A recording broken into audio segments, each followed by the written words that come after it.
तर काका नमस्कार नमस्कार साठी साहेब. काय वाटते आता तब्येत एकदम आराम पडला. तुमचा खोकल्याचा कसा काय रिझल्ट आहे? मग खोकला एकदम कमी झाला. कसा होता हो खोकला तुम्हाला? अरे बापरे, लय परेशान झालो होतो. खोकल्याला औषध कोणतीच नाही लागली मला. आणि पहिल्या चेहऱ्यात आणि आताच्या चेहऱ्यात फरक वाटतोय पण काका? हा, कुठून आणल्या होत्या पहिल्या औषधी?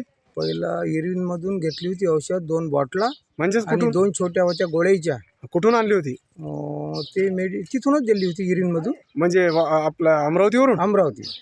आणि त्यानं काहीच फरक पडला नाही. घेतली मी ती औषध. हां त्याच्यानंतर प्रायव्हेटमध्ये गेलो मी, जवळपास राठीनगरात स्पेशल प्रायव्हेटमध्ये. हां हां तिथं पण 400-500 रुपयाची औषध घेतली, त्यांना पण फरक पडला नाही. हं, त्याच्यानंतर मेडशीला आल्यानंतर ते प्रफुल्ल साठे आहे, हं.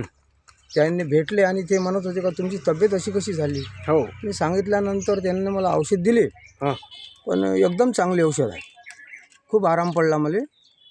7-8 दिवस झाले, चांगलाच आराम पडला. अजूनही 8 दिवसाची औषध आहे, हो तर पूर्णच चांगली होईल तुमच्यासारखी खात्री आहे. हां. हो, आणि जर असे काही लोक तुमच्या नजरेत असले तर तुम्ही हे सांगसाल मग घ्यायला बिलकुल त्यांना? बिलकुल. नक्की हो, तुम्ही खरे बोलत आहात का? बिलकुल.